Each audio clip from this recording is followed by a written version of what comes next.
ನಮಸ್ತೆ. ನಿಮ್ಮನ್ನೆಲ್ಲ ನಾನು ಈ ನಮ್ಮ ಡಿ ಸ್ಟುಡಿಯೋಗೆ ಸ್ಟುಡಿಯೋ ಚಾನಲ್ಗೆ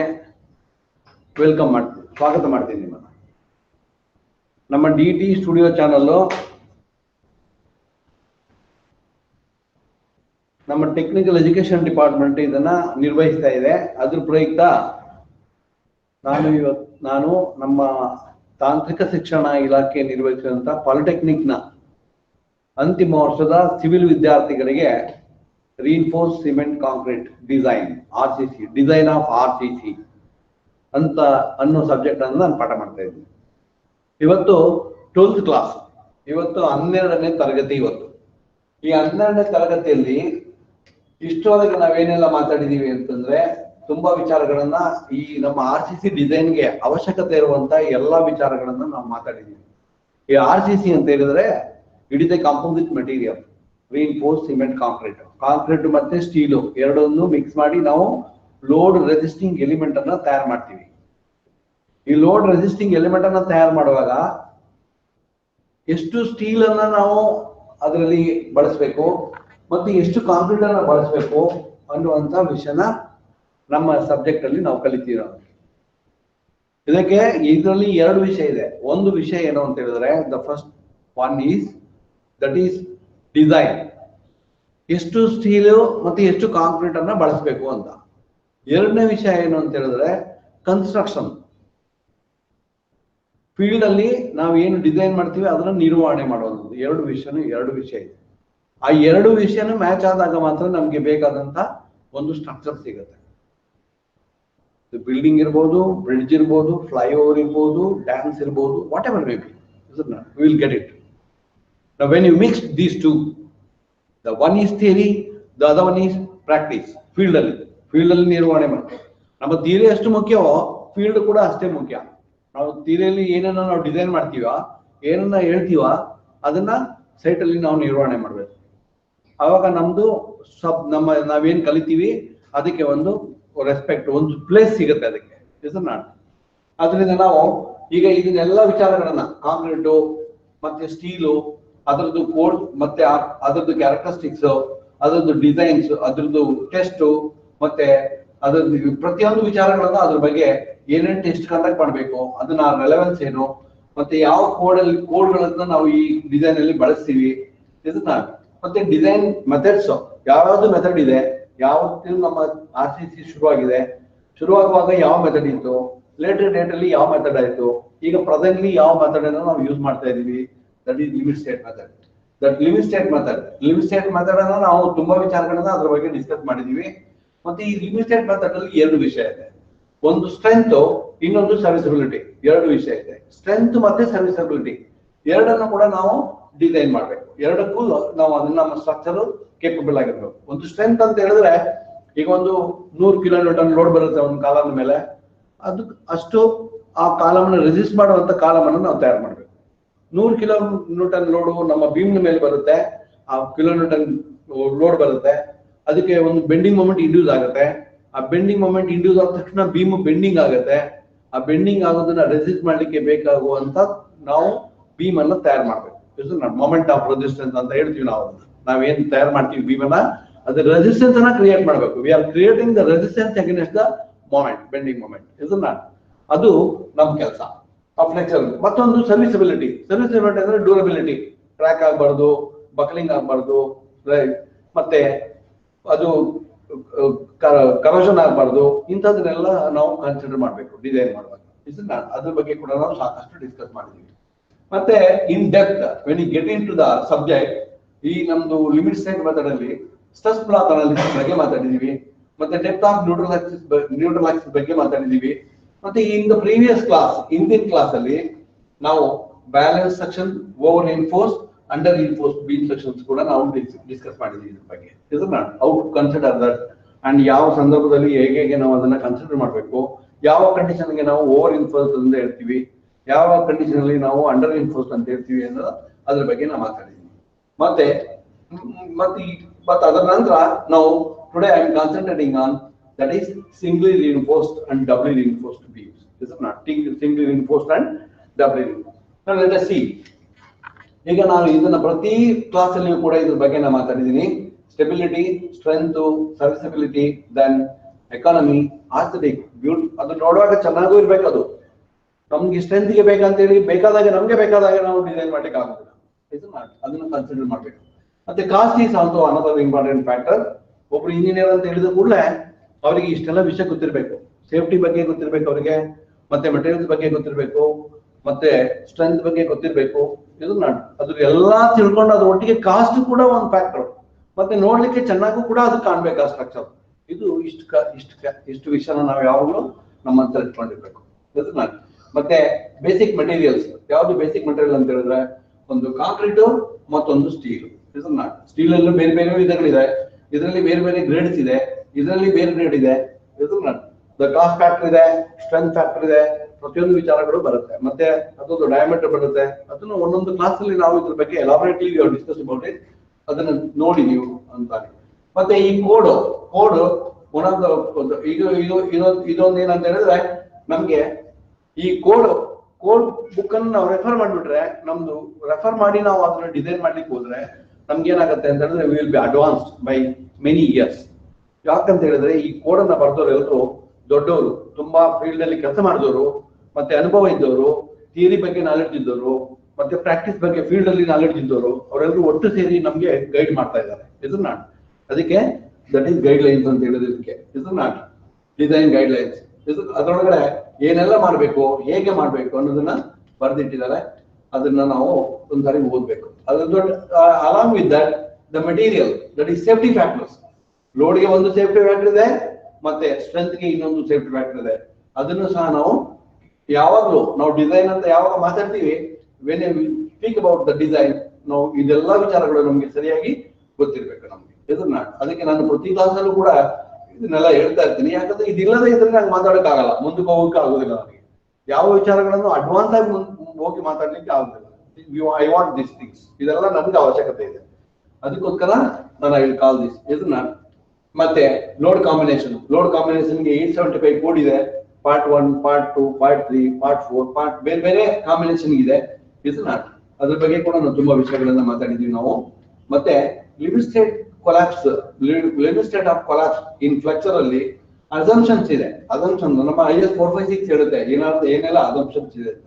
ಅದನ್ನು ಕೂಡ ನಾನು ತುಂಬಾ ಕ್ಲಾಸ್ ಅಲ್ಲಿ ತುಂಬಾ ಸಾರಿ ಅದ್ರ ಬಗ್ಗೆ ಮಾತಾಡಿದೀವಿ. ಬಟ್ ಇದ್ರೊಳಗಡೆ the most important thing you should remember, ಇಲ್ಲಿ ಏನು ಅಂತ ಹೇಳಿದ್ರೆ ನೋಡಿ, ಈಗ ಇಲ್ಲಿ strain, this is stressed to 0.0035. ಇದು ಸ್ಟ್ರೈನ್, ಇದು ನಾನು ಕಂಪ್ರೆಸಿವ್ ಸ್ಟ್ರೈನ್, ಇದು ಟೆನ್ಸೈಲ್ ಸ್ಟ್ರೈನ್. ಇಲ್ಲಿ ಸ್ಟ್ರೆಸ್ ಬ್ಲಾಕ್ ಇದೆ. ಈ ಸ್ಟ್ರೆಸ್ ಬ್ಲಾಕ್ ಬಗ್ಗೆ ನನಗೆ ನಾಲೆಡ್ಜ್ ಇರಬೇಕು ಸಾಕಷ್ಟು. ಇದು stress area multiplied the breadth of the beam. ಇದು ನಾಟ್ ಮಲ್ಟಿ ಡೆಪ್ತ್. ಇದು ಸ್ಟ್ರೆಸ್, ಇದು ಈ ಬ್ಲಾಕ್ ನೋಡಿ, ಈ ಸ್ಟ್ರೆಸ್ ಬ್ಲಾಕ್ ಇದು ನೋಡಿ, ಇಲ್ಲಿ 0.446 FCK ಇದೆ ಇಲ್ಲಿ ಸ್ಟ್ರೆಂತ್. ಮತ್ತೆ ಇಲ್ಲಿವರೆಗೆ ಕಾನ್ಸ್ಟೆಂಟ್ ಆಗಿರುತ್ತೆ. ಬಿಲೋ ದಿಸ್, ಇದು ಕೆಳಗಡೆ ಬರುವಾಗ ಏನಾಗುತ್ತೆ, ಪ್ಯಾರಾಬೋಲಿಕ್ ವೇರಿಯೇಷನ್ ಆಗುತ್ತೆ. ಆ ಪ್ಯಾರಾಬೋಲಿಕ್ ವೇರಿಯೇಷನ್ ಹೇಗೆ ಅಂತ ಹೇಳಿದ್ರೆ 0 to 0.002 ಸ್ಟ್ರೈನ್ ವರೆಗೆ ಪ್ಯಾರಾಬೋಲಿಕ್ ಇರ್ತದೆ. ಮತ್ತೆ 0.002 ಇಂದ 0.0035 ವರೆಗೆ ದಟ್ ಈಸ್ ಕಾನ್ಸ್ಟೆಂಟ್ ಇರುತ್ತೆ. ಅದು ಒಂದು ವಿಷಯ ಗೊತ್ತಿರ್ಬೇಕು ನಮ್ಗೆ. ಅದು ಇನ್ನೊಂದು ವಿಷಯ ಏನಂತ ಹೇಳಿದ್ರೆ, ಇದು characteristic strength of the concrete. FCK. ಈ FCK ನಾವು ಯಾವಾಗಲೂ ನಾವು ಡಿಸೈನ್ ಮಾಡುವಾಗ ಏನ್ ಮಾಡ್ತೀವಿ ಅಂತ ಹೇಳಿದ್ರೆ, ಇದು ಕೋಡ್ ರೆಕಮೆಂಡ್ ಮಾಡಿದೆ, ಈ ತರ ನಾವು ಮಾಡ್ಬೇಕು, ಈ ತರ ಕನ್ಸಿಡರ್ ಮಾಡ್ಬೇಕು ಅಂತ. ಇದೇನಂತ ಹೇಳಿದ್ರೆ they have considered the various factors. ತುಂಬಾ ಫ್ಯಾಕ್ಟರ್ ಗಳನ್ನ ಕನ್ಸಿಡರ್ ಮಾಡಿದ್ದಾರೆ. ಕನ್ಸಿಡರ್ ಮಾಡ್ಬಿಟ್ಟು ನಾವು we expect this strength in the concrete. ಯಾವ ಸ್ಟ್ರಕ್ಚರ್ ನಮ್ಮ ಬಿಲ್ಡಿಂಗ್ ಅಲ್ಲಿ ಕಾಂಕ್ರೀಟ್ ಸ್ಟ್ರೆಂತ್ ಇಷ್ಟು ಇರ್ಬೇಕು ಅಂತ. ಬಟ್ ಇದನ್ನ ಹೆಂಗ್ ನಾವು ಡಿರೈವ್ ಮಾಡಿದ್ದಾರೆ ಅಂತ ಹೇಳಿದ್ರೆ FCK divided by 1.5 partial safety factor. 1.5 divide ಮಾಡಿದ್ರೆ 0.67 FCK ಬರ್ತದೆ. ಇನ್ ದ ಸಿಮಿಲರ್ ಮ್ಯಾನರ್ ಮತ್ತೆ ಇದು design strength of the concrete. ನಾವು ಡಿಸೈನ್ ಮಾಡುವಾಗ ಏನ್ ಮಾಡ್ತೀವಿ, 0.446 FCK ನ ಕನ್ಸಿಡರ್ ಮಾಡ್ತೀವಿ. ನಾವು ಇದು ನಮ್ಗೆ ಗೊತ್ತಿರಬೇಕು ಸರಿಯಾಗಿ. ಅದನ್ನ ನಾನು ಇಲ್ಲಿ ಬರೆದಿದ್ದೀನಿ. Characteristic strength is equal to FCK, then strength of concrete in structure expected is 0.67 FCK. ಮತ್ತೆ ಡಿಸೈನ್ ಸ್ಟ್ರೆಂತ್ ಇದೆಲ್ಲ ಹೇಗೆ ಬಂತು ಅನ್ನೋದಕ್ಕೆ ಇದನ್ನ ಕನ್ಸಿಡರ್ ಮಾಡಿ ನಾವು ಡಿಸೈನ್ ಮಾಡ್ತೀವಿ. ಅದಕ್ಕೆ ಇರುವಂತ ನಾಲೆಡ್ಜ್ ನಮ್ಗೆ ಸಫಿಶಿಯಂಟ್, ಸಾಕಷ್ಟು ಇರಬೇಕು. ಅದ್ರ ಜೊತೆಗೆ ಇನ್ನೊಂದು ವಿಷಯ ಏನಂತ ಹೇಳಿದ್ರೆ, ಮತ್ತೊಂದು ವಿಷಯ ಅಂತ ಹೇಳಿದ್ರೆ, ಇಲ್ಲಿ ಇದು ಎಲ್ಲಿ ಇದು ನ್ಯೂಟ್ರಲ್ ಆಕ್ಸಿಸ್, ಇದು ನ್ಯೂಟ್ರಲ್ ಆಕ್ಸಿಸ್ ಮೇಲೆ ಇರುವಂತದ್ದೆಲ್ಲ ಕಂಪ್ರೆಷನ್, ಸಬ್ಜೆಕ್ಟ್ ಕಂಪ್ರೆಷನ್. ಮತ್ತೆ ಇಲ್ಲಿ ಬಾಟಮ್ ಅಲ್ಲಿ ಈ ಬಾಟಮ್ ಲೇಯರ್ ಎಲ್ಲ they are suffering from tension. ಇದು ನಾಟ್ ನೋ ದೇರ್ಫೋರ್ ಈಗ ನೋಡಿ ಇದ್ರದ್ದು ಏರಿಯಾ ಅಲಾಂಗ್ ದಿಸ್ ಲೆಂತ್, ಈ B breadth of the beam, ಈ ಲೆಂತ್ ಇಲ್ಲಿಂದ ಇಲ್ಲಿವರೆಗೆ ಇರುತ್ತೆ. This area multiplied by that is B. ಇದನ್ನ ಮಲ್ಟಿಪ್ಲೈ ಮಾಡುವಾಗ ನಮ್ಗೆ ಅದ್ರದ್ದು ಫೋರ್ಸ್ ಬರುತ್ತೆ. ಇದು ನಾಟ್ ಈ ಫೋರ್ಸ್ ಎಲ್ಲಿ ಬರುತ್ತೆ, ಇದ್ರದ್ದು ಸೆಂಟ್ರಾಯ್ಡ್ ಬರುತ್ತೆ. ಆ ಸೆಂಟ್ರಾಯ್ಡ್ ಅನ್ನ ನಾವು ಐಡೆಂಟಿಫೈ ಮಾಡಿದೀವಿ, ಫೈಂಡ್ ಔಟ್ ಮಾಡಿದೀವಿ. ಇದು ನಾಟ್ ಇದೆಲ್ಲ ಸ್ವಲ್ಪ ನಮ್ಗೆ ನಾಲೆಡ್ಜ್ ಇರ್ಬೇಕು. ಅದ್ರ ಜೊತೆಗೆ ಈ ಟೆನ್ಸೈಲ್ ಫೋರ್ಸ್, ಟೆನ್ಸೈಲ್ ಸ್ಟ್ರೆಂತ್ ಒಂದಿದೆ. ಇದು ನಾಟ್ ಇಲ್ಲಿ ನಾವು ಸ್ಟೀಲ್ ಪ್ರೊವೈಡ್ ಮಾಡಿದೀವಿ ಬಾಟಮ್ ಅಲ್ಲಿ. ಈ ಬಾಟಮ್ ಅಲ್ಲಿ ಸ್ಟೀಲ್ ಮಾಡುವಾಗ ಟೆನ್ಸೈಲ್ ಫೋರ್ಸ್ ಕೂಡ ನಾವು ಇದನ್ನ ಏನ್ ಮಾಡಿದೀವಿ ಅಂತ ಹೇಳಿದ್ರೆ 0.87 FY ಅಂತ ತಗೊಳ್ತೀವಿ ನಾವು. ಅದು ಯಾಕೆ 0.5 FY ತಗೊಳ್ತೀವಿ ಅಂತ ಹೇಳಿದ್ರೆ that is again it is C ಇದು ಟೆಸ್ಟ್ ಕಂಡಕ್ಟ್ ಮಾಡುವಾಗ ಬಂದಂತದ್ದು. ಇದು ಟೆಸ್ಟ್ ಕಂಡಕ್ಟ್ ಮಾಡುವಾಗ ನಮ್ದು ಸ್ಟ್ರೆಸ್ ಸ್ಟ್ರೈನ್ ಕರ್ವ್ ನ ಪ್ಲಾಟ್ ಮಾಡಿದ ನಂತರ we will get this curve. ಈ ಕರ್ವ್ ನ ನಾವೇನ್ ಮಾಡ್ತೀವಿ ಅಂತ ಹೇಳಿದ್ರೆ ಪಾರ್ಷಿಯಲ್ ಸೇಫ್ಟಿ ಫ್ಯಾಕ್ಟರ್ ಯೂಸ್ ಮಾಡಿ the code is recommending that is divided by 1.15. This is the design strength. ಇದು ನಾನು ಮತ್ತೆ ಇದ್ರದ್ದು ಸ್ಟ್ರೈನ್ ಅನ್ನು ಇಲ್ಲಿ ಹೇಳಿದ್ವಿ. ಇದು ಸ್ಟ್ರೈನ್ ಹೇಗೆ ಕನ್ಸಿಡರ್ ಮಾಡ್ತೀವಿ ನಾವು ಇದನ್ನ? ಈಗ ಏನಾಗುತ್ತೆ, ಐಲ್ಡ್ ಸ್ಟೀಲ್ ಆದ್ರೆ ನಾವು there is no definite yield point ಹೀಗೆ ಇರುತ್ತೆ. ಅದಕ್ಕೆ ನಾವೇನ್ ಮಾಡ್ತೀವಿ ಅಂತ ಹೇಳಿದ್ರೆ 0.2% ಪ್ರೂಫ್ ಸ್ಟ್ರೆಸ್ ಅನ್ನ ಪ್ಯಾರಲಲ್ ಆಗಿ ಡ್ರಾ ಮಾಡ್ತೀವಿ ಇದಕ್ಕೆ. ಅದು ಎಲ್ಲಿ ಮೀಟ್ ಆಗುತ್ತೆ ದಟ್ ಈಸ್ FY. ಮತ್ತೆ ಕರೆಸ್ಪಾಂಡಿಂಗ್ಲಿ ನಾವ್ ಯಾವಾಗ ಅದನ್ನ ರೆಡ್ಯೂಸ್ ಮಾಡ್ತೀವಿ, ಡಿಸೈನ್ ಸ್ಟ್ರೆಂತ್ ಅನ್ನು ಫೈಂಡ್ ಔಟ್ ಮಾಡ್ತೀವಿ, ಅವಾಗ ಆದ corresponding strain no this is the corresponding strain. ಇದು not corresponding strain to that is the design strength of the steel. ಇದು ವಿಷಯ ನಮ್ಗೆ ಸ್ವಲ್ಪ ಗೊತ್ತಿರ್ಬೇಕು. And similarly stress block analysis ನಾವು ಮಾಡಿದೀವಿ. ಈಗ ನನಗೆ ಹಿಂದಿನ ಸ್ಲೈಡ್ ಅಲ್ಲಿ ಹೇಳಿದೆ ನಿಮ್ಗೆ ಸ್ಟ್ರೆಸ್ ಬ್ಲಾಕ್ ಅನಾಲಿಸಿಸ್ ಅಂತ ಹೇಳಿದ್ರೆ ನೋಡಿ, ಈ ಸ್ಟ್ರೆಸ್ ಬ್ಲಾಕ್ ಇದು ಕಾಂಕ್ರೀಟ್ ಸ್ಟ್ರೆಸ್ ಬ್ಲಾಕ್. ಇದು ಈ ನ್ಯೂಟ್ರಲ್ ಆಕ್ಸಿಸ್ ಇಂದ ಮೇಲ್ಗಡೆ ಇರುವಂತದ್ದು, ನ್ಯೂಟ್ರಲ್ ಆಕ್ಸಿಸ್ ಇಂದ ಮೇಲ್ಗಡೆ ಇರುವಂತದ್ದೆಲ್ಲ ಮೇಲ್ಗಡೆ ಇರುವಂತದ್ದು ದಟ್ ಈಸ್ ಕಂಪ್ರೆಷನ್ ಝೋನ್. ಇದು compressive stress this area and this is tensile. ಇದು not this is the tensile force. ನಾವು ಇದನ್ನ ಫೈಂಡ್ ಔಟ್ ಮಾಡಿದೀವಿ, ನಾವು ಕ್ಯಾಲ್ಕುಲೇಟ್ ಮಾಡಿದೀವಿ. ಸ್ಟ್ರೆಸ್ ಬ್ಲಾಕ್ ಅನಾಲಿಸಿಸ್ ಅಂತ ಹೇಳಿ ಒಂದು ಇಡೀ ಕ್ಲಾಸ್ ಅಲ್ಲಿ ನಾವು ಅದ್ರ ಬಗ್ಗೆ ಡಿಸ್ಕಸ್ ಮಾಡಿದೀವಿ. ಡಿಸ್ಕಸ್ ಮಾಡುವಾಗ ಏನ್ ಬರುತ್ತೆ, C1 is equal to C1 plus C2. C1 plus C2 ಮಾಡಿದಾಗ we will get that is the compressive force is not in that is compressive zone. ಇದು ಸೆಂಟ್ರಾಯ್ಡ್ ಅಲ್ಲಿ ಇರುತ್ತೆ. ಸೆಂಟ್ರಾಯ್ಡ್ ಎಷ್ಟು ದೂರದಲ್ಲಿ ಇದೆ, 0.4 to XU ಡಿಸ್ಟೆನ್ಸ್ ಅಲ್ಲಿ ಇದೆ. ಇದನ್ನ ನಾವು ಅನಲೈಸ್ ಮಾಡಿದೀವಿ. ಇನ್ ಒಂದು ಕ್ಲಾಸ್ ಅಲ್ಲಿ ಸ್ಟ್ರೆಸ್ ಬ್ಲಾಕ್ ಅನಾಲಿಸಿಸ್ ಅಂತ ಹೇಳ್ಬಿಟ್ಟು ಅದನ್ನ ಅನಲೈಸ್ ಮಾಡಿದೀವಿ. Let us know about it. ಅದು ಗೊತ್ತಿರಬೇಕು ನಮ್ಗೆ. ಹಾಗೆ ಕಂಪ್ರೆಸಿವ್ ಫೋರ್ಸ್ ಅನ್ನ ಕ್ಯಾಲ್ಕುಲೇಟ್ ಮಾಡಿದೀವಿ. ಕ್ಯಾಲ್ಕುಲೇಟ್ ಮಾಡುವಾಗ we will get this 0.36 FCK B into XU. ಇದು ನಾಟ್ B into XU. ಇದು ನಮಗೆ compressive force. Similarly that is tensile force is equal to ಏನಾಗುತ್ತೆ, that is tensile force is equal to 0.87 into that is FY, that is the characteristic strength of the steel and area of steel. ಅವಾಗ compressive force ಮತ್ತೆ tensile force ಅನ್ನ find out ಮಾಡಿದ್ವಿ ನಾವು.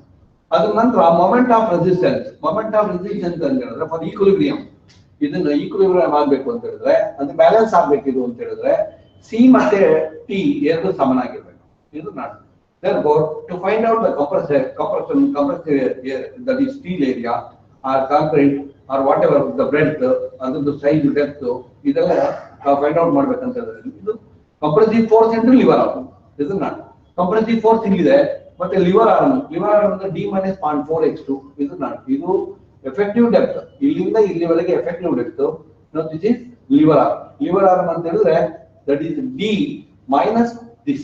ಇದು not 0.4 to XU.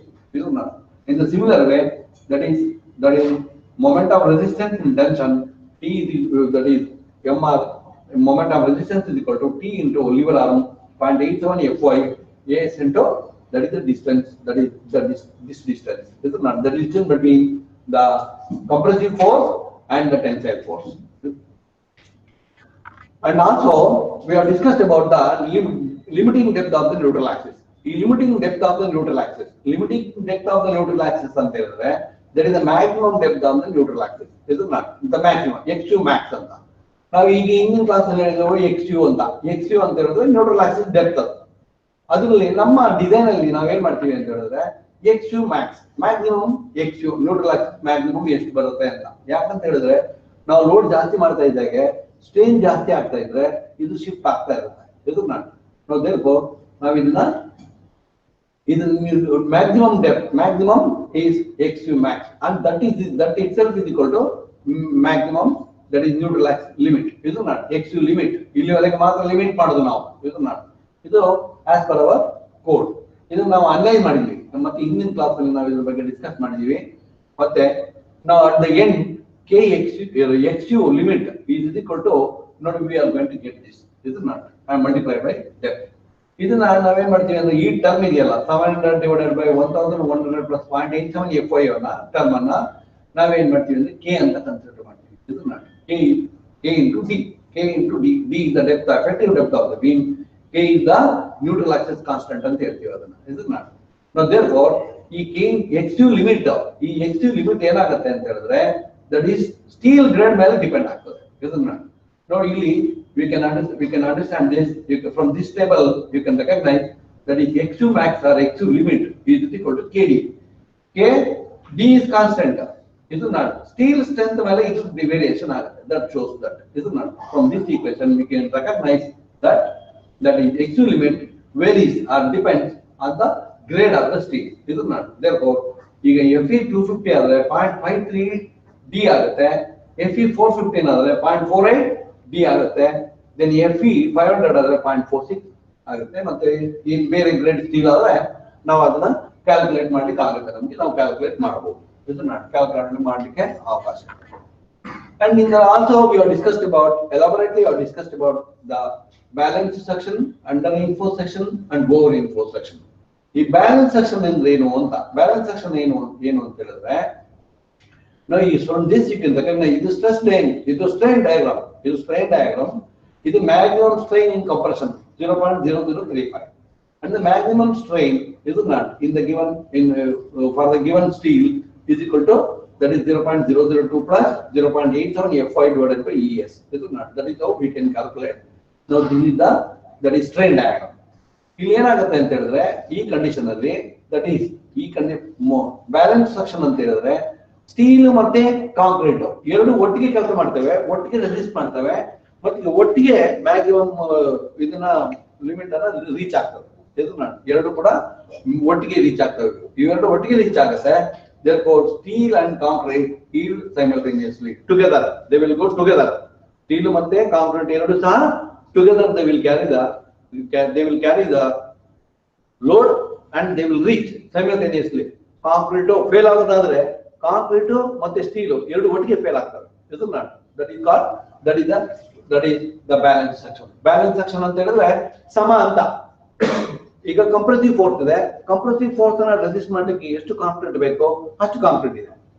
ಮತ್ತೆ tensile force ಇದೆ, ಆ tensile force ಅನ್ನ ರೆಸಿಸ್ಟ್ ಮಾಡಲಿಕ್ಕೆ ಎಷ್ಟು ಸ್ಟೀಲ್ ಬೇಕೋ ಅಷ್ಟು ಸ್ಟೀಲ್ ಇದೆ. That is balance. ಎರಡು ಸಮನಾಗಿದ್ದಾವೆ. ಅದಕ್ಕೆ ಬೇಕಾದಷ್ಟು ಸ್ಟೀಲ್ಗೆ ಬೇಕಾದಷ್ಟು, ಟೆನ್ಷನ್ಗೆ ಬೇಕಾದಷ್ಟು ಸ್ಟೀಲು, ಕಂಪ್ರೆಷನ್ಗೆ ಬೇಕಾದಷ್ಟು ಕಾಂಕ್ರೀಟ್, ಹಾಗೆ ಎರಡು ಸಮನಾಗಿರ್ತವೆ. ಇದು that is called balance section ಅಂತ ಹೇಳೋದು. ಇದು ಇಲ್ಲ ಏನಾಗುತ್ತೆ, ಇಲ್ಲಿ XU is equal to XU limit, that is the maximum ಅಷ್ಟೇ, ಎರಡಕ್ಕೂ ಅಲ್ಲಿಗೆ ಮುಗಿಯುತ್ತೆ. Then suppose if you are considering this under reinforced section ಅಂತ ಏನಾದ್ರು ನೀವು ಕನ್ಸಿಡರ್ ಮಾಡಿದ್ರೆ ಈಗ ಇಲ್ಲಿ ಏನಾಗುತ್ತೆ, ನ್ಯೂಟ್ರಲ್ ಆಕ್ಸಿಸ್ ಶಿಫ್ಟ್ ಆಗುತ್ತೆ. ಈಗ ನ್ಯೂಟ್ರಲ್ ಆಕ್ಸಿಸ್ ಶಿಫ್ಟ್ ಆಗುತ್ತೆ ಅಂತ ಹೇಳಿದ್ರೆ XU ಲಿಮಿಟ್ ಗಿಂತ ಕೆಳಗಡೆ ಇರುತ್ತೆ, ಕಮ್ಮಿ ಆಗಿರುತ್ತೆ. XU is less than XU limit. XU is less than XU limit. ಇಲ್ಲಿ ಏನಾಗ್ತದೆ ಅಂತ ಹೇಳಿದ್ರೆ ಸ್ಟೀಲು ಬೇಗ ರೀಚ್ ಆಗುತ್ತೆ ಅದರದ ಮ್ಯಾಕ್ಸಿಮಮ್ ಏನು ರೆಸಿಸ್ಟೆನ್ಸ್ಗೆ, ಅಂದ್ರೆ ಬೇಗ ಈಲ್ಡ್ ಆಗ್ತದೆ. ಕಾಂಕ್ರೀಟ್ ಗಿಂತ ಮೊದಲು ಸ್ಟೀಲ್ ಈಲ್ಡ್ ಆಗುತ್ತೆ. ಕಾಂಕ್ರೀಟ್ ಗಿಂತ ಮೊದಲು ಸ್ಟೀಲ್ ಈಲ್ಡ್ ಆದ್ರೆ ಒಂದು ಲಾಭ ಏನು ಅಂತ ಹೇಳಿದ್ರೆ ನಮ್ಗೆ ವಾರ್ನಿಂಗ್ ಸಿಗುತ್ತೆ. That is what we are return here. ಇದನ್ನ ಹೆಂಗೆ ಇದನ್ನ ಡಿಸೈನ್ ಮಾಡ್ತೀವಿ ನಾವು ಅಂತ ಹೇಳಿದ್ರೆ achieved by providing limited amount of steel. Limited amount of steel ಇರುತ್ತೆ, ಅಲ್ಲಿ ಎಷ್ಟು ಬೇಕು ಅಷ್ಟು ಇರುತ್ತೆ, ಜಾಸ್ತಿ ಇರುವುದಿಲ್ಲ. ಅಗತ್ಯಕ್ಕೆ ಎಷ್ಟು ಉಂಟು ಅಷ್ಟು ಇರುತ್ತೆ. ಆದ್ರೆ ಅದು ಈ ಕಾಂಕ್ರೀಟ್ ಸ್ವಲ್ಪ ಅಗತ್ಯಕ್ಕಿಂತ ಜಾಸ್ತಿ ಇರುತ್ತೆ.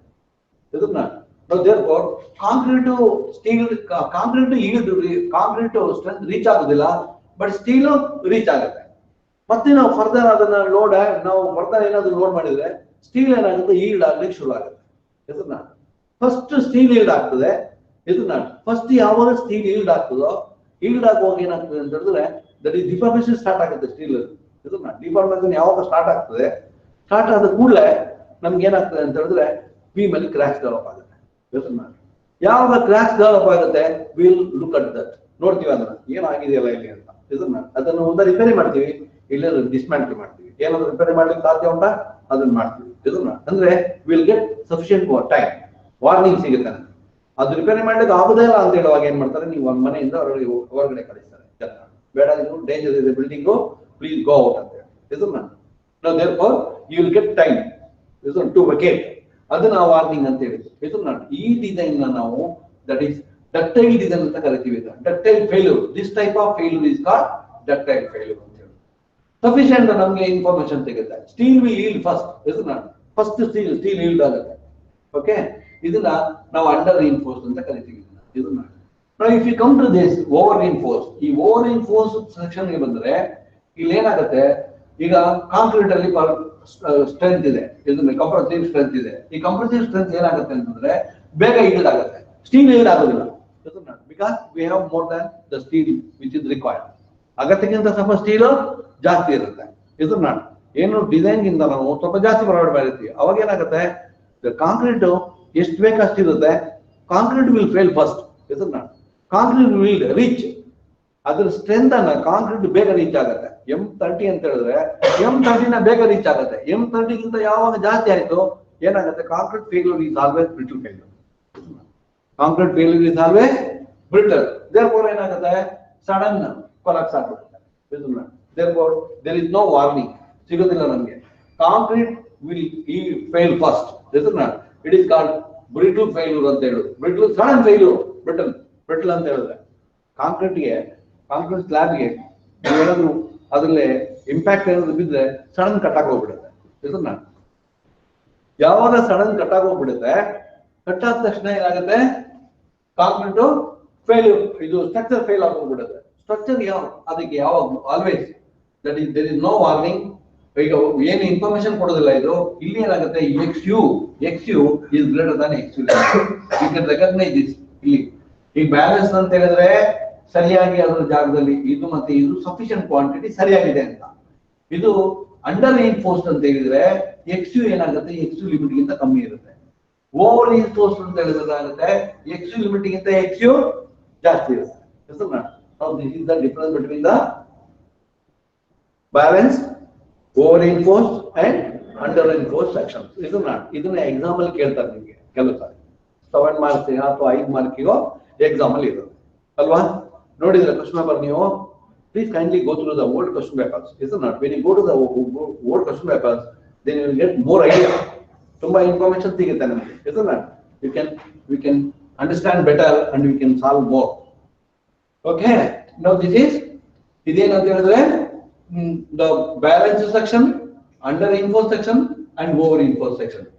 ಮತ್ತೆ ಇದು ಇದೆಯಲ್ಲ ನೋಡಿ, ಈಗ ನಾನು ಈ ಅಂಡರ್ reinforced, ಈ ಎಲ್ಲಿಯಾದ್ರೂ ಅರ್ಥಕ್ವೇಕ್ ಕೋಡ್ ಏರಿಯಾ, ಈಗ ನಮ್ಮ ಕೋಡ್ ಇದೆ, that is the code 18 earthquake code ಇದೆ. ಅರ್ಥಕ್ವೇಕ್ ಕೋಡ್ ಏನ್ ಹೇಳುತ್ತೆ ಅಂತ ಹೇಳಿದ್ರೆ ನಮ್ಮ ಡಿಸೈನ್ ಎಲ್ಲ ದಟ್ ಈಸ್ ಡಕ್ಟೈಲ್ ಡಿಸೈನ್ ಆಗ್ಬೇಕಂತ ಹೇಳಿದ್ರೆ, ಬಿಲ್ಡಿಂಗ್ ಶುಡ್ ಡಕ್ಟೈಲ್ ಡಿಸೈನ್ ಮಾಡ್ಬೇಕು. ಅರ್ಥಕ್ವೇಕ್ ಕೋಡ್ ನಮ್ಗೆ 1893 ಏನ್ ಹೇಳುತ್ತೆ ಅಂತ ಹೇಳಿದ್ರೆ, ನೀವು ಡಕ್ಟೈಲ್ ಡಿಸೈನ್ ಮಾಡಬೇಕು ಬಿಲ್ಡಿಂಗ್ ಅಂತ. ಡಕ್ಟೈಲ್ ಡಿಸೈನ್ ಹೆಂಗ್ ಅಚೀವ್ ಮಾಡ್ತೀರಿ ನೀವು? How you are going to achieve the ductile design? By designing under reinforced sections. Under reinforced design ನೀವು ಬಿಲ್ಡಿಂಗ್ ಡಿಸೈನ್ ಮಾಡಿದ್ರೆ ಅದು ಡಕ್ಟೈಲ್. ಅವಾಗ ಏನಾಗುತ್ತೆ ಅಂತ ಹೇಳಿದ್ರೆ, ಅರ್ಥಕ್ವೇಕ್ ಫೋರ್ಸ್ ಏನಾದ್ರು ಇಂಡ್ಯೂಸ್ ಆದ್ರೆ ನಮ್ಮ ಸ್ಟ್ರಕ್ಚರ್ ಮೇಲೆ ಏನಾಗ್ತದೆ, ಅವಾಗ ನಮ್ಗೆ ಫೇಲ್ಯೂರು ಡಕ್ಟೈಲ್ ಮೆಲ್ಲ ಇದು ಈಲ್ಡ್ ಆಗ್ತಾ ಇರುತ್ತೆ. ಸ್ಟೀಲು ಈಲ್ಡ್ ಆಗುವಾಗ ನಮ್ಗೆ ಗೊತ್ತಾಗುತ್ತೆ, ಸ್ಟ್ರಕ್ಚರ್ ಬೀಳೋ ಮೊದಲೇ ನಮ್ಗೆ ಗೊತ್ತಾಗ್ತದೆ. ಆಗ ನಾವು ಜಾಗ ಖಾಲಿ ಮಾಡ್ಬೋದು, ಮನೆಯಿಂದ ಹೊರಗೆ ಹೋಗ್ಬೋದು. ಅಂಡರ್ಸ್ಟ್ಯಾಂಡ್? ತಿಳಿದ? ಹೋಗೋಣ ಮುಂದೆ. Okay, now this is the difference between the balanced section, under reinforced section and over reinforced section. Then ನೋಡಿ, ಇದು ಒಂದೇ ಒಂದು ಡಯಾಗ್ರಾಮ್ ನಾವು ತೋರಿಸಿದೀವಿ. ಇದನ್ನ ಅಂಡರ್ reinforced ಡಯಾಗ್ರಾಮ್. ಇದು ನೋಡಿ, ಇದು ಬ್ಯಾಲೆನ್ಸ್ ಅಂತ ಹೇಳಿದ್ರೆ ಇದು XU ಮ್ಯಾಕ್ಸ್. ಇದು XU max ಇದು. ಹಾಗೆ that is under reinforced ಅಂತ ಹೇಳಿದ್ರೆ neutral axis. Okay, this is the strain diagram. ಈ strain diagram ಎಲ್ಲಿಂದ ಬಂತು ನಮಗೆ? Now this is we have taken this from the balance. ನೋಡಿ ಇಲ್ಲಿ strain variation. ಇದು ಇಲ್ಲಿ ನಾವು strain diagram plot ಮಾಡುವಾಗ ಇದು compressive strain 0.0035 ಆಗುತ್ತೆ. Then ಕೆಳಗಡೆ ಬಾಟಮ್ ಅಲ್ಲಿ ಟೆನ್ಸೈಲ್ ಸೈಡ್ ಅಲ್ಲಿ ನೋಡಿ ಇದು that is strain 0.002 plus 0.87 FY by ES ಇರುತ್ತೆ. ಇದು ಬ್ಯಾಲೆನ್ಸ್ ಅಂತ ಹೇಳಿದ ಕೂಡಲೇ ನೋಡಿ ಇದು ಸ್ಟ್ರೈನ್ ವೇರಿಯೇಷನ್ ಡಯಾಗ್ರಾಮ್. ಇಲ್ಲಿಂದ ಇಲ್ಲಿಗೆ strain variation diagram. Similarly it is under reinforced sections strain variation diagram and similarly this is over reinforced variation of strain. ಇದು ಸ್ಟ್ರೈನ್ ವೇರಿಯೇಷನ್ ಲೈಕ್ ಇದನ್ನು ತಗೊಂಡು ನಾವೇನ್ ಮಾಡಿದೀವಿ ಅಂದ್ರೆ ಇಲ್ಲಿಗೆ ಒಟ್ಟಿಗೆ ಇದನ್ನು ಕುತ್ಕೊಳ್ತಿದೀವಿ. therefore this indicates that is the over enforced, under enforced and balanced sections strain variation diagrams. ಇದು ಓಕೆ. ದೆನ್ ಈಗ ನಾವೀಗ ಇಷ್ಟವರೆಗೆ ನಾವೇನ್ ಮಾಡಿದ್ದೇವೆ ಅಂತ ಹೇಳಿದ್ರೆ ಈಗ ಈ ಕ್ಷಣದವರೆಗೆ ನಾವೆಲ್ಲ ಮಾತಾಡಿದೀವಿ. ಈ ಹಿಂದಿನ ಸ್ಲೈಡ್ ಬಿಟ್ರೆ ಓವರ್ ಇನ್ಫೋರ್ಸ್ಡ್ ಬ್ಯಾಲೆನ್ಸ್ಡ್ ಇದೆಲ್ಲ ಮಾತಾಡೋದನ್ನೆಲ್ಲ ಬಿಟ್ರೆ ಏನಾಗುತ್ತೆ ಅಂತ ಹೇಳಿದ್ರೆ ಈಗ ನಾವು ಮಾತಾಡಿದ್ವಿ ಇಷ್ಟವರೆಗೆ that is all are singly reinforced beams. Singly reinforced beams. Now let us understand the singly reinforced and that is doubly reinforced beams. What is the difference between the singly reinforced and doubly reinforced beams? ಈಗ ನಾವು ತುಂಬಾ ಸಾರಿ ಮಾತಾಡಿದೀವಿ, ನಿಮ್ಗೆ ತುಂಬಾ ಸಾರಿ ಇದನ್ನ ನಾವು ಪದ ಪ್ರಯೋಗಗಳನ್ನ ಮಾಡಿದೀವಿ ನಾನು. ಈಗ ನೋಡಿ ನಾವು let us consider this is the beam. ಇದೊಂದು ಬೀಮ್ ಕನ್ಸಿಡರ್ ಮಾಡೋ. ಈ ಬೀಮ್ ಕನ್ಸಿಡರ್ ಮಾಡಿದ ಕೂಡಲೇ ನಮ್ಗೆ ನಮ್ಮ ಥಿಯರಿಟಿಕಲಿ ಇಷ್ಟವರೆಗೆ ನಾವು ಅನಲೈಸ್ ಮಾಡಿದ್ದು ಇದು ನ್ಯೂಟ್ರಲ್ ಆಕ್ಸಿಸ್ ಆಗ್ತದೆ. This is the neutral axis, neutral axis. In neutral axis, above the neutral axis, this area is subjected to compressive force. The below this area is subjected to tensile force. Tensile force ಇಲ್ಲಿ ಕೆಳಗಡೆ ಇರುತ್ತೆ, neutral Axis ಇಂದ ಕೆಳಗಡೆ ಇರುತ್ತೆ, ಮತ್ತೆ ಇಲ್ಲಿಂದ ಮೇಲ್ಗಡೆಗೆ neutral axis above it is subjected to compressive force. ಈ ಎರಡು ಬ್ಯಾಲೆನ್ಸ್ ಆಗ್ಬೇಕಂತ ನಾವು ಹೇಳಿದ್ವಿ ಅಲ್ವಾ? ಇದು ಸ್ಟ್ರೈನ್ ವೇರಿಯೇಷನ್ ಡಯಾಗ್ರಾಮ್. ಇದೇನಾಗುತ್ತೆ? ಇದು ಸ್ಟ್ರೈನ್ ವೇರಿಯೇಷನ್ ಡಯಾಗ್ರಾಮ್, ಇದು stress variation diagram. Stress variation diagram in compressive zone and the stress variation ಇಲ್ಲಿ ಕೆಳಗಡೆ ಸ್ಟ್ರೆಸ್ ವೇರಿಯೇಷನ್ ಏನಿಲ್ಲ. ಇದನ್ನ ಈ ಟೆನ್ಷನ್ ಝೋನ್ ಅಲ್ಲಿ ಇದನ್ನ ನಾವು ಈ ಕಾಂಕ್ರೀಟ್ ಅನ್ನು ನೆಗ್ಲೆಕ್ಟ್ ಮಾಡ್ತೀವಿ ನಮ್ಮ ಡಿಸೈನ್ ಅಲ್ಲಿ. ನಾವು will consider only the centroid of the steel. ಇದು ಸ್ಟೀಲ್ ಸೆಂಟ್ರಾಯ್ಡ್ ಅಲ್ಲಿ ನಮ್ಗೆ ಓನ್ಲಿ ಏನ್ ಬರುತ್ತೆ? ಕಂಪ್ರೆಸಿವ್ ಟೆನ್ಸೈಲ್ ಫೋರ್ಸ್ ಬರ್ತದೆ. ನಾವು ಈ ಸ್ಟ್ರೆಸ್ ಅನಾಲಿಸಿಸ್ ಅಲ್ಲಿ ಸ್ಟ್ರೆಸ್ ಬ್ಲಾಕ್ ಅನಾಲಿಸಿಸ್ ಅಲ್ಲಿ ನಾವು ಇದ್ರ ಬಗ್ಗೆ ತುಂಬಾ ಮಾತಾಡಿದೀವಿ. ನೋಡಿ ಇದು ರೆಕ್ಟಾಂಗಲ್ ಸೆಕ್ಷನ್, ಇದು ರೆಕ್ಟಾಂಗಲ್ ಸೆಕ್ಷನ್, ಇದು ಪ್ಯಾರಾಬೋಲಿಕ್, ಇದು ದಿಸ್ ಏರಿಯಾ, ಇದು C1 ಇದು ಮತ್ತೆ ಇದು C2. Force in this area that is rectangular area and force in this parabolic area this is C1 and C2. ಇದೆರಡನ್ನು ನಾವು ಸೆಂಟ್ರಾಯ್ಡ್ ಫೈಂಡ್ ಔಟ್ ಮಾಡಿಬಿಟ್ಟು ಇದೆರಡನ್ನು ಸಬ್ ಮಾಡಿದ್ರೆ will get that is the compressive force. This is not compressive force in the concrete. Compressive force in the concrete is C. This is not. And similarly, therefore C is equal to ಇದನ್ನ ನಾವು discuss ಮಾಡಿದೀವಿ ಇಂದು slide ಅಲ್ಲಿ ಹೇಳಿದೀನಿ. ಮತ್ತೆ ಇದನ್ನ ಎಲಾಬರೇಟ್ಲಿ ನಾವು ಒಂದು class ಅಲ್ಲಿ ಇದ್ರ ಬಗ್ಗೆ that is stress block analysis ಅಂತ ನಾವು ಡಿಸ್ಕಸ್ ಮಾಡಿದೀವಿ. ಇದು ಕಾಂಕ್ರೀಟ್, ಇದು force in concrete. Similarly that is force in steel. ಇದು ನಾಟ್ ಫೋರ್ಸ್ ಇನ್ ಸ್ಟೀಲ್ ಅಂತ ಹೇಳಿದ ಕೂಡಲೇ ಯಾವಾಗ್ಲೂ that is area of steel multiplied by strength. This is not the design ಮಾಡುವಾಗ ನಾವು ಏನು ಮಾಡ್ತೀವಿ? that we will consider, we will apply the that is safety factor incorporate ಮಾಡ್ತೀವಿ. ಆಗ 0.87 ಆಗುತ್ತೆ. This is not like that is T is equal to that is tensile force in the tension zone is equal to T is equal to 0.87 FY into AST. This is not. And now that is the liver arm. ಇದು liver arm ಅಂತ ಹೇಳಿದ್ರೆ compressive force. liver arm ಅಂತ ಹೇಳಿದ್ರೆ the distance between the compressive force, centroid of the compressive force to the centroid of the tensile force. ಇದು ಇದು liver arm. ಇದನ್ನು ಕೂಡ ನಾವು ಒಂದು ಕ್ಲಾಸ್ ಅಲ್ಲಿ ತುಂಬಾ ಡಿಸ್ಕಸ್ ಮಾಡಿದ್ವಿ. therefore that is moment of resistance in compression is equal to C into liver arm. now this is the ಇದು moment of resistance in compression and moment of resistance in tension is equal to ಇದು ಏನ್ ಲಾಭ ಅಂತ ಹೇಳಿದ್ರೆ ಇದು ಈಗ ನಾವು singly reinforced beam ಅಲ್ಲಿ now see we have not considered any steel in the above the neutral axis in the compression zone. Is it not? Now we are considering purely that is above the neutral axis is it is only concrete, and below the neutral axis we are considering only the steel, isn't it? That is singly reinforced beams, isn't it? Singly reinforced beams ಅಂದ್ರೆ ಏನು? That is above the neutral axis. Neutral Axis ಇಂದ ಇರುವಂತ ಮೇಲ್ಗಡೆ ಇರುವಂತ ಎಲ್ಲಾ concrete ಅನ್ನು ನಾವು design ಅಲ್ಲಿ ಕನ್ಸಿಡರ್ ಮಾಡ್ತೀವಿ. ಮತ್ತೆ ಬಿಲೋ ದ ನ್ಯೂಟ್ರಲ್ ಆಕ್ಸಿಸ್ ಅಲ್ಲಿ ಇರುವಂತ ಸ್ಟೀಲ್ ಅನ್ನು ನಾವು ಡಿಸೈನ್ ಅಲ್ಲಿ ಕನ್ಸಿಡರ್ ಮಾಡ್ತೀವಿ. And no in if you go to the field, ನೀವು ಫೀಲ್ಡ್ ಹೋದ್ರೆ ಯಾರು ಈ ತರದ್ದು ಬೀಮ್ ಅನ್ನ ಕ್ಯಾಸ್ಟ್ ಮಾಡಲ್ಲ. ಅಲ್ಲಿ 2 ಸ್ಟೀಲ್ ಇರ್ತದೆ ಮೇಲ್ಗಡೆ, ಮಿನಿಮಮ್ ರೀಇನ್ಫೋರ್ಸ್ಮೆಂಟ್ ಇರುತ್ತೆ ಇಲ್ಲಿ. ಆ ಮಿನಿಮಮ್ ರೀಇನ್ಫೋರ್ಸ್ಮೆಂಟ್ ಯಾಕೆ ಅಂತ ಹೇಳಿದ್ರೆ ಈ ನಮ್ಮ ಸ್ಟ್ರಕ್ಚರ್ ಅನ್ನ ಸ್ಟೇಬಲ್ ಆಗಿ ಸರಿಯಾಗಿ ಅದು ಶೇಪ್ ಅಲ್ಲಿ ಇಡಬೇಕು ಅಂತ ನಾವು ಅದನ್ನ ಸ್ಟಿರಪ್ಸ್ ಹಾಕ್ಬಿಟ್ಟು ನಾವು ಅದನ್ನ ಕೂತ್ಕೊಳ್ತೀವಿ. ಆದ್ರೆ ಡಿಸೈನ್ ಅಲ್ಲಿ ನಾವ್ ಏನ್ ಮಾಡ್ತಾ ಇದೀವಿ, we are not consider that steel, we are not going to consider the steel. ಈ ಸ್ಟೀಲ್ ಅನ್ನು ಕನ್ಸಿಡರ್ ಮಾಡ್ತಾ ಇಲ್ಲ. ಮಾಡಿದೀವ? ಮಾಡೋದಿಲ್ಲ.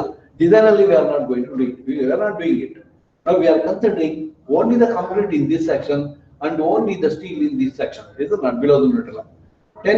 ಟೆನ್ಸೈಲ್ ಝೋನ್ ಅಲ್ಲಿ ಇರುವಂತಹ ಎಲ್ಲಾ ಸ್ಟೀಲ್ ಅನ್ನ ನಾವು ಡಿಸೈನ್ ಅಲ್ಲಿ ಕನ್ಸಿಡರ್ ಮಾಡ್ತೀವಿ. ಮತ್ತೆ ಕಂಪ್ರೆಸಿವ್ ಝೋನ್ ಅಲ್ಲಿ ಇರುವಂತಹ ಎಲ್ಲಾ ಕಾಂಕ್ರೀಟ್ ಅನ್ನು ನಾವು ಡಿಸೈನ್ ಅಲ್ಲಿ ಕನ್ಸಿಡರ್ ಮಾಡ್ತೀವಿ. We are not considering any steel in the compression zone. That is singly reinforced beam. Understood? ಅಂದ್ರೆ ಬರೀ ಓನ್ಲಿ ಟೆನ್ಷನ್ ಝೋನ್ ಅಲ್ಲಿ ಮಾತ್ರ ಸ್ಟೀಲ್ ಅನ್ನ ಕನ್ಸಿಡರ್ ಮಾಡ್ತೀವಿ ನಮ್ಮ design. That is singly reinforced beam. ಈಗ ಈ ಡಿಸೈನ್ ಬರುವಾಗ, ಅನಾಲಿಸಿಸ್ ಬರುವಾಗ ನಾವ್ ಏನ್ ಮಾಡ್ತೀವಿ ಅಂತ ಹೇಳಿದ್ರೆ, ನೋಡಿ, ಬ್ರೆಡ್ತ್ ಮತ್ತೆ ಡೆಪ್ತ್ ಅನ್ನ ಯಾರು ಡಿಸೈಡ್ ಮಾಡೋದು? It is decided by the engineer based on his knowledge or based on some information from the codes, isn't not, or from the experts.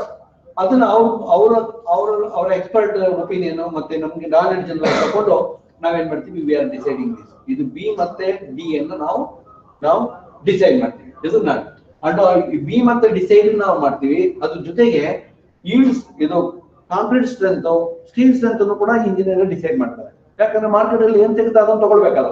It may be M20, it may be M25, maybe M30. Is not. No, we are deciding. ಯಾರು decide ಮಾಡೋದನ್ನ? Engineer decide ಮಾಡ್ತಾರೆ. ಇದು not. ಏನನ್ನ decide ಮಾಡ್ತಾರೆ? Beam size ಅನ್ನ decide ಮಾಡ್ತಾರೆ. ಇದು not. Material strength ಅನ್ನ ಡಿಸೈಡ್ ಮಾಡ್ತಾರೆ. M20 or M25. ಇದು not M30. Similarly, steel strength ಅನ್ನ ಯಾರು ಡಿಸೈಡ್ ಮಾಡ್ತಾರೆ? ಇಂಜಿನಿಯರ್ ಡಿಸೈಡ್ ಮಾಡ್ತಾರೆ. Because what market available in the market. ನಮ್ಗೆ ಪರ್ಚೇಸ್ ಮಾಡ್ಲಿಕ್ಕೆ ಹೋಗುವಾಗ ಏನು ಮಾರ್ಕೆಟ್ ಸಿಗುತ್ತೆ ಅದನ್ನ ಅವರು ಡಿಸೈಡ್ ಮಾಡ್ತಾರೆ. ಇದು FE 415, FE 450, FE 500, FE 600 ಅದನ್ನ ಯಾರು ಡಿಸೈಡ್ ಮಾಡೋದು? The engineer decide. ಆದ್ರಿಂದ ಇಷ್ಟು ಇನ್ಫಾರ್ಮೇಶನ್ ನಮ್ಗೆ ಗೊತ್ತೀಗ. ಬಿ ಗೊತ್ತಿದೆ ನಮ್ಗೆ, ಡಿ ಗೊತ್ತಿದೆ, FY ಗೊತ್ತಿದೆ, SCK ಗೊತ್ತಿದೆ ನಮ್ಗೆ. ಇದಿಷ್ಟು ಗೊತ್ತಾದ್ಮೇಲೆ then MR, moment of resistance. ಈ moment of resistance load factor. Load ಎಷ್ಟು ಬರುತ್ತೆ ಅಂತ ನಮ್ಮ ಸ್ಟ್ರಕ್ಚರ್ ಮೇಲೆ, ಒಂದು ಕಾಲಮ್ ಇರ್ಬೋದು, ಬೀಮ್ ಇರ್ಬೋದು, ಅದ್ರ ಮೇಲ್ಗಡೆ ಲೋಡ್ ಉಂಟಲ್ವಾ? ಅದು ಲೋಡ್ ಹೆಂಗ್ ಗೊತ್ತಾಗುತ್ತೆ ನಿಮ್ಗೆ? How do you calculate the load? The load will calculated based on the load application. ಇದು ನಾಟ್ ಎಷ್ಟು ಲೋಡ್, ಯಾವ ಸ್ಟ್ರಕ್ಚರ್ ಅದು ಅಂತ. ಈಗ ಮಲ್ಟಿ ಸ್ಟೋರಿ ಬಿಲ್ಡಿಂಗ್ ಮಾಡ್ತೀರಿ ನೀವು, ಅದು ಸ್ಲ್ಯಾಬ್ ಲೋಡ್ ಬರುತ್ತೆ, ಬೀಮ್ದು ಸೆಲ್ಫ್ ವೆಯಿಟ್ ಬರ್ತದೆ, ಅದ್ರ ಮೇಲ್ಗಡೆ ಇರುವಂತದ್ದು ಏನು ಲೈವ್ ಲೋಡ್ ಬರ್ತದೆ. ಅದನ್ನ ಒಟ್ಟು ಮಾಡಿ ನಾವು ಕ್ಯಾಲ್ಕುಲೇಟ್ ಮಾಡ್ತೀವಿ. ಇದನ್ನ ಒಟ್ಟು ಮಾಡಿ ಕ್ಯಾಲ್ಕುಲೇಟ್ ಮಾಡಿದ ನಂತರ then will find out that is moment. Isn't that? We will calculate the moment.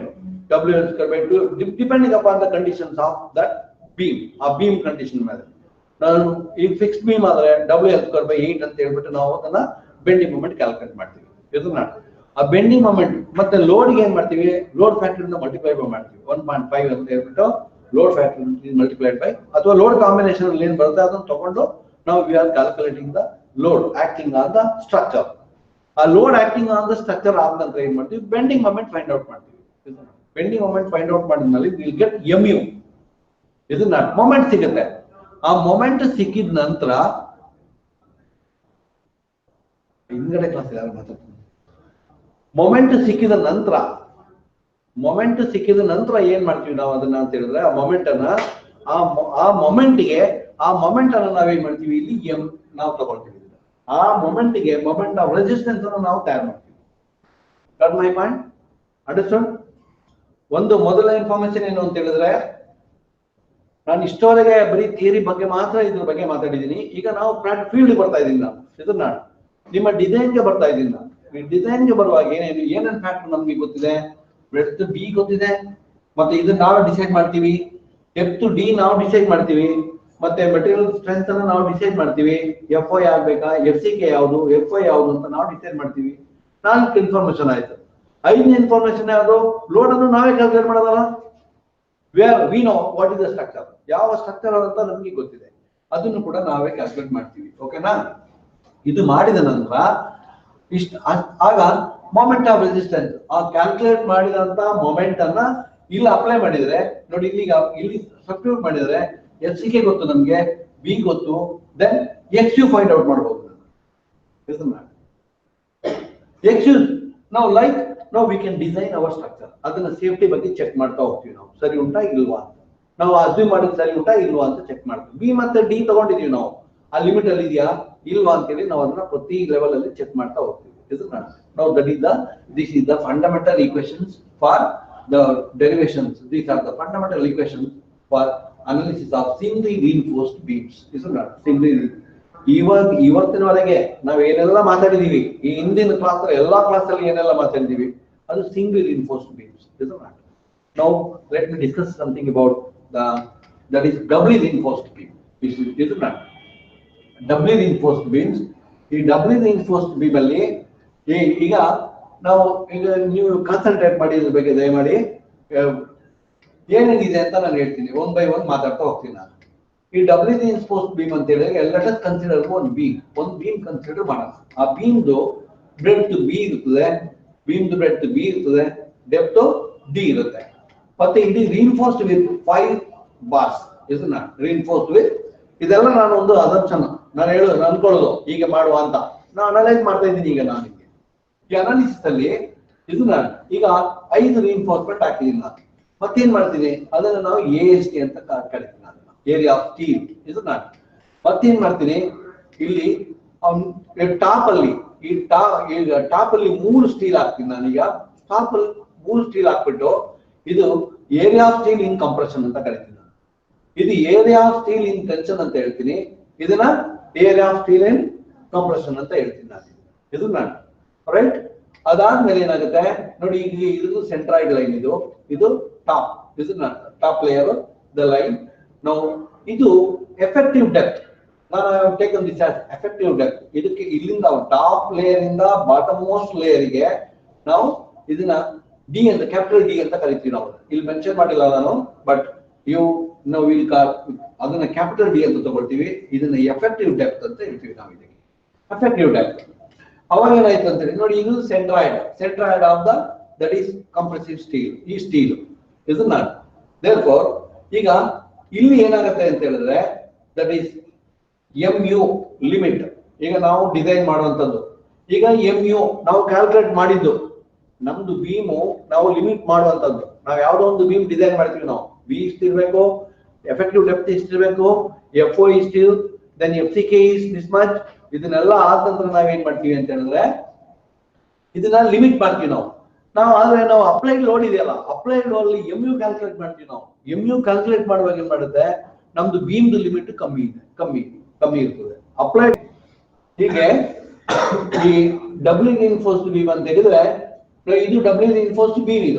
ಈ ಡಬ್ಲಿ ರಿಇನ್ಫೋರ್ಸ್ಡ್ ಬೀಮ್ ಅನ್ನ ಡಬ್ಲಿ ರಿಇನ್ಫೋರ್ಸ್ಡ್ ಬೀಮ್ ಅಲ್ಲಿ ನಾವು ದಿಸ್ ಇಸ್ ಬಾಟಮ್ ಅಲ್ಲಿ 5 ಸ್ಟೀಲ್ ರಿಇನ್ಫೋರ್ಸ್ಮೆಂಟ್, ಟಾಪ್ ಅಲ್ಲಿ 3 ಸ್ಟೀಲ್ ರಿಇನ್ಫೋರ್ಸ್ಮೆಂಟ್ ಇದೆ. ಈ 3 steel reinforcement area that is steel in compression. ಈ 3 steel ಏನ್ ಕೆಲಸ ಮಾಡ್ತೇವೆ ಅಂತ ಹೇಳಿದ್ರೆ ದಟ್ ಈಸ್ ಕಾಂಕ್ರೀಟ್ ಬದಲಿಗೆ ಕೆಲಸ ಮಾಡ್ತವೆ. ಕಾಂಕ್ರೀಟ್ ಬದಲಿಗೆ ಈ 3 ಸ್ಟೀಲ್ ಕೆಲಸ ಮಾಡ್ತವೆ. ಹಾಗೆ like this is it single reinforced beam ಅಲ್ಲಿ ನಾವು ಹೇಗೆ ಮಾಡ್ತೀವಿ ಹಾಗೆ ಇದು that is area of steel is in tension. ಇದು ಡಬ್ಲಿ ರಿಇನ್ಫೋರ್ಸ್. ಈ ಬೀಮ್ ಅನ್ನು ನಾವು ಏನ್ ಮಾಡಿದೀವಿ ಅಂತ ಹೇಳಿದ್ರೆ that is we have split, ಇದನ್ನು ಸ್ಪ್ಲಿಟ್ ಮಾಡಿದ್ವಿ. ಇದು single reinforced beam. This beam is resisting this beam is resisting a moment of that is 400 kilonewton meter. Isn't that? Now this beam is resisting, that is we are limited, that is single reinforced balance section is 350 kilonewton meter na idu resist ಮಾಡ್ತಾ ಇದೆ. Isn't that? 315 kilonewton meter moment ಅನ್ನು ಇದು resist ಮಾಡ್ತಾ ಇದ್ರೆ the balance moment is taken by this. Isn't that? This beam. There are sum of this singly reinforced balanced beam plus this additional reinforcement, is it not? Additional reinforcement ಈ ಎರಡು steel tension force ತಗೊಳುತ್ತೆ ಮತ್ತೆ ಈ ಮೂರು steel compressive force ಅನ್ನು ತಗೊಳುತ್ತೆ. ನಾನಾಗ್ಲೇ ಹೇಳಿದಾಗೆ ಇದ್ರದ್ದು ಮೋಸ್ಟ್ ದ ಅಡ್ವಾಂಟೇಜ್ ಏನು ಅಂತ ಹೇಳಿದ್ರೆ ದಟ್ ಇಸ್ ಟು ಏನು reduce that is depth of the beam ಅನ್ನು ರೆಡ್ಯೂಸ್ ಮಾಡ್ಲಿಕ್ಕೆ. ಇಲ್ಲದ್ರೆ ಏನಾಗ್ತದೆ, ನಾವು ಕಾಂಕ್ರೀಟ್ ಜಾಸ್ತಿ ಪ್ರೊವೈಡ್ ಮಾಡ್ಬೇಕಾಗುತ್ತೆ. ಕಾಂಕ್ರೀಟ್ ಪ್ರೊವೈಡ್ ಜಾಸ್ತಿ ಮಾಡ್ಬೇಕಂತ ಹೇಳಿದ ಕೂಡಲೇ ಕಾಂಕ್ರೀಟ್ ಡೆಪ್ತ್ ಜಾಸ್ತಿ ಆಗುತ್ತೆ, ಅವಾಗ ಬೀಮ್ ಡೆಪ್ತ್ ಜಾಸ್ತಿ ಆಗುತ್ತೆ. ಆ ಬೀಮ್ ಡೆಪ್ತ್ ಅನ್ನು ಯಾವಾಗ ನಾವು ಲಿಮಿಟ್ ಮಾಡ್ಬೇಕಂತ ಇರುತ್ತೆ, ರಿಸ್ಟ್ರಿಕ್ಷನ್ಸ್ ಇರುತ್ತೆ ನಮ್ಗೆ, ಆ ಟೈಮಲ್ಲಿ ನಾವು ಇದನ್ನ ಡಬ್ಲಿ ರಿಇನ್ಫೋರ್ಸ್ಡ್ ಡಿಸೈನ್ ಅನ್ನ ಬೀಮ್ ಅನ್ನ ಮಾಡ್ತೀವಿ. ಇದನ್ನ ಅಂಡ್ ದೆನ್ ಆಸ್ ಇಂದ ಮೊದಲೆಲ್ಲ ನಾವು ಹೇಗೆ ನಾವು ಕ್ಯಾಲ್ಕುಲೇಟ್ ಮಾಡಿದೀವಿ ಹಾಗೆ C1. ಈಗ C1 ಇದರಲ್ಲಿ C1 ವಿ ನೋ ದಟ್, ಇದು ನಮ್ಗೆ ಗೊತ್ತಿದೆ C1 ಹೇಗೆ ಕ್ಯಾಲ್ಕುಲೇಟ್ ಮಾಡಿದ್ವಿ ಅಂತ. ಇಲ್ಲಿದೆ ಇಲ್ಲಿ 0.36 HCK B into XU, ಇದು C1. ಇದನ್ನ ಇಲ್ಲೊಂದು ಮೈನಸ್ ಬಂತು ಇಲ್ಲಿ, ಈ ಮೈನಸ್ 0.46 HCK into ASC.